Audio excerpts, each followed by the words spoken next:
Dans cette vidéo, on va voir les outils de modification. On a vu précédemment tous les outils de dessin. Je vous ai conseillé de vous exercer avec les différents outils. On va maintenant les modifier. Donc, on va passer en revue. Le premier icône, c'est déplacer, rotation, ajuster. En dessous d'ajuster, il y a prolonger. Ensuite, nous avons effacé, copier, miroir, raccord avec un arc de cercle ou chanfrein. Fusionner les courbes, je ne l'utilise pas beaucoup, mais c'est plutôt simple. Décomposer, étirer, échelle, réseau, soit réseau rectangulaire, soit réseau polaire, soit réseau le long d'une trajectoire. Ça, on l'utilise pas beaucoup, mais je vais quand même vous expliquer. Et à mon sens, l'outil le plus important sur AutoCAD, celui que j'utilise le plus pour dessiner vraiment très très rapidement, c'est l'outil décalé. Alors, on va voir un par un, vite fait. On va faire une petite ligne à l'intérieur de notre container, n'importe quelle ligne. Voilà, je fais chape pour finir.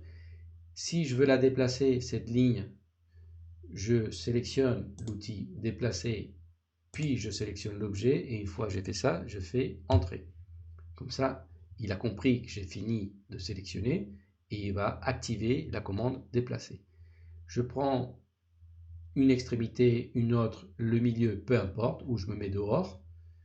Je sélectionne un premier point et je vais déplacer ma ligne à l'extérieur. Ça, c'est basique, c'est simple. Ça, c'est l'outil déplacer. Je peux déplacer n'importe quoi. Je peux déplacer une cote, par exemple, déplacer. Je peux déplacer la cote. Je peux déplacer un rectangle. Je peux déplacer ce qu'on veut. Ça marche avec tout ce qu'on veut. Donc je vais faire CTRL Z pour revenir en arrière. Le deuxième outil, c'est rotation. On l'a déjà vu, mais on va le répéter. Donc je sélectionne rotation, je sélectionne la ligne, un point de rotation, et je peux faire une rotation, soit avec un angle en particulier, on l'a déjà vu, soit au pif, comme ça. Je peux faire rotation de n'importe quel objet, des côtes, des rectangles. Si je fais rotation du rectangle, je choisis le point de base, par exemple celui-là, je peux faire une rotation, je peux faire tous les outils que vous avez ici de dessin et de modification vous permettent de dessiner vraiment n'importe quoi. Que ce soit un plan, un logo, un détail d'exécution, tout peut fonctionner avec ces outils que nous avons ici. Absolument tout. Je dis bien tout en 2D. Là, ce tutoriel ne va pas rentrer dans les détails de la 3D. On ne va pas du tout faire de la 3D. Pour cela, il y a Revit et d'autres. Voilà. Donc, je reviens en arrière, CTRL Z, CTRL Z. Nous avons après ajuster.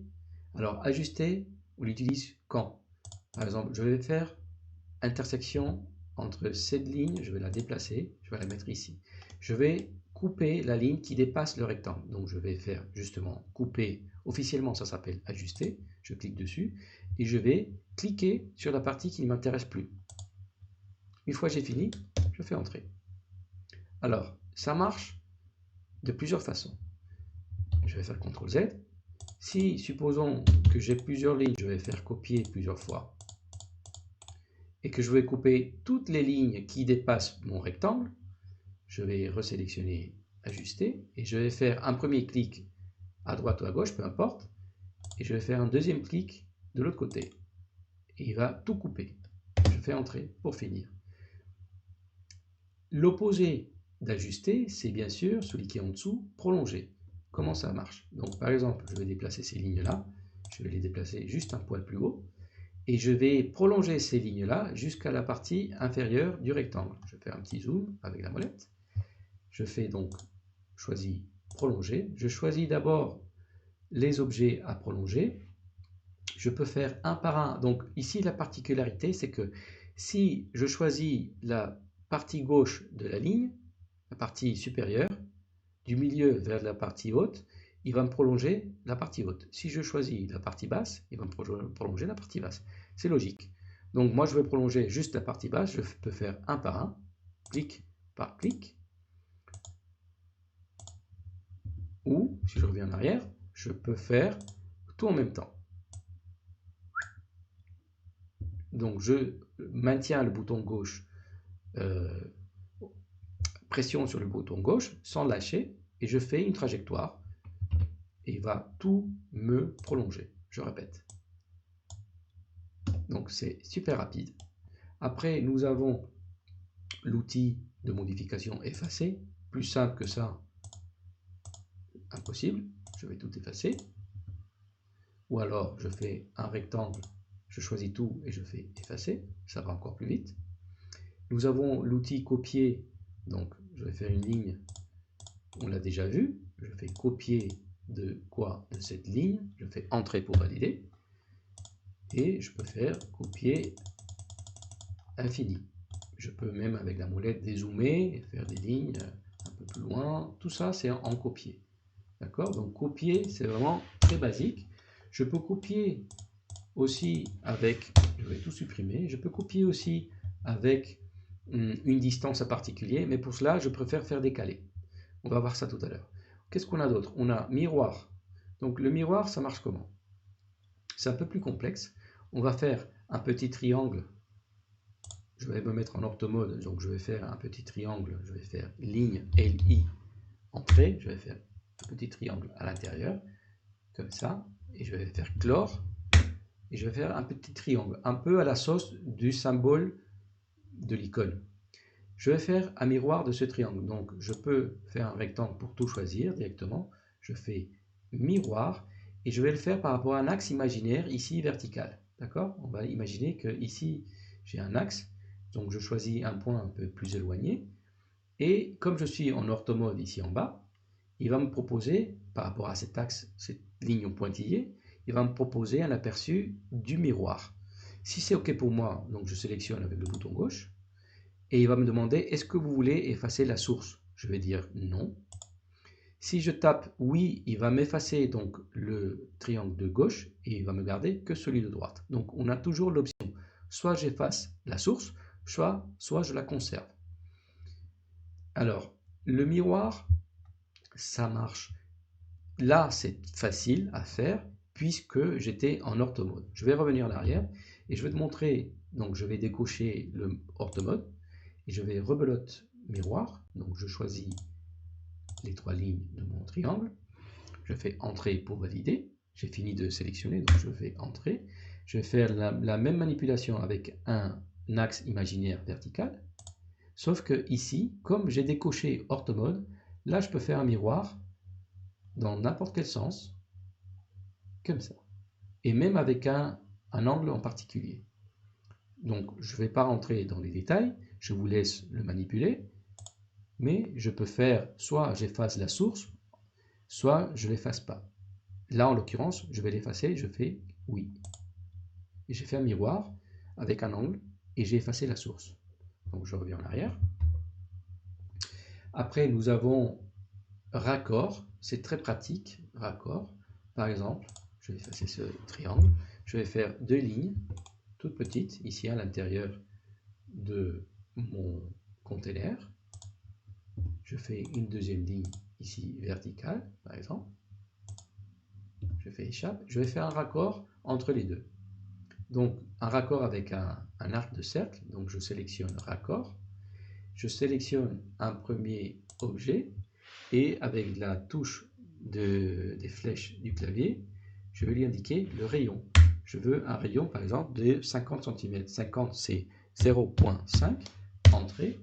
Il va me dire de sélectionner la première ligne et la deuxième ligne.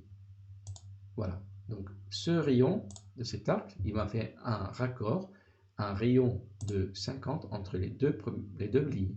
Si je laisse cliquer, sélectionner mon arc de cercle, je peux quand même vérifier dans propriétés et je peux voir ici le rayon, c'est bien 0.5, c'est ce que j'ai indiqué au moment de faire la commande. Je peux, donc je vais effacer ce rayon, je peux aussi faire un raccord à angle droit, mais pour cela je vais utiliser chanfrein. Chanfrein, on peut faire un raccord à angle droit par défaut ou avec un angle en particulier. C'est un peu plus complexe. Je préfère ne pas vous le présenter tout de suite. On va le faire à angle droit. Donc je sélectionne les deux lignes, je fais 2 clics, et il va me faire un chanfrein, un raccord si vous voulez, à angle droit. Qu'est-ce que nous avons d'autre? Donc décomposer, nous l'avons vu tout à l'heure. Je vais le répéter quand même. Ça c'est une polyligne, un rectangle c'est une polyligne. Si je fais décomposer, il va exploser ma polyligne. Et ce sera, à chaque fois je fais échappe pour désélectionner la ligne et j'ai décomposé mon rectangle. Ça sert à ça, cet outil. Nous avons la commande étirer. Ça marche comment? Étirer, je vais effacer ces deux lignes. Par exemple, je veux étirer ce container vers la droite de quelques mètres. Donc je sélectionne étirer. Je vais sélectionner les 3 lignes qui m'intéressent. Je fais entrer pour valider et je vais prendre par exemple ce point d'attache et je peux étirer mon rectangle avec une mesure en particulier, avec un angle aussi, ou si je me mets en orthomode, c'est tout simplement tout droit. Donc, comme le nom l'indique, il suffit de sélectionner les lignes qu'on veut et d'étirer. Je vais revenir en arrière. La commande échelle, c'est aussi simple que celle d'étirer. Je vais faire par exemple un petit rectangle ici de 1 mètre, tabulation 1 mètre. Donc ça c'est un rectangle de 1 par 1. Je vais faire échelle, je sélectionne mon objet, je fais entrer pour valider, je choisis mon premier point, ça peut être celui-là, et je peux faire l'échelle comme ça au pif. D'accord, je peux l'agrandir jusqu'à l'infini. Ou alors je peux lui dire de faire une échelle 2 fois plus grand. 2 fois plus grand, je vais taper 2 au clavier, entrée. Et là, il m'a fait 2 fois plus grand. Si je prends une mesure, par exemple, pour vérifier, c'était un carré de 1 par 1. Et là, je confirme, c'est un carré de 2 par 2. A l'inverse, si je veux le rétrécir avec échelle, donc je choisis mon rectangle. Les fonctions, ça marche dans les deux sens. Soit je choisis l'icône d'abord, puis l'objet, soit je choisis l'objet, puis l'icône. C'est pareil. Je choisis mon premier point. Si je veux le rétrécir de la moitié, donc je vais faire 0,5. Puisque les côtes elles étaient attachées aux extrémités, les côtes ont suivi. Après, on a la modification réseau. Je ne vais pas rentrer dans les détails. C'est une commande que j'utilise pas beaucoup. C'est plutôt complexe, mais ça me sert. Par exemple, si ce rectangle c'était un poteau, on va dire, je peux le répéter x fois dans l'axe x et x fois dans l'axe y, plusieurs fois, 10 fois, 20 fois, 100 fois. Ça me crée, si vous voulez, une grille, ça me crée un réseau. Voilà, je peux le faire de façon orthogonale ou je peux le faire de façon polaire. Je ne vais pas rentrer dans les détails, je vous laisse manipuler. Et pour finir, nous avons le roi des modifications, à mon sens, c'est l'outil décalé.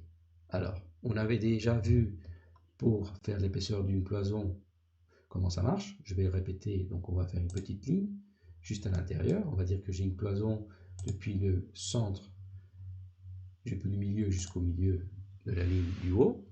Je fais entrer. Je vais décaler cette ligne, par exemple une cloison de 7 cm. Donc je vais taper la distance 0,07.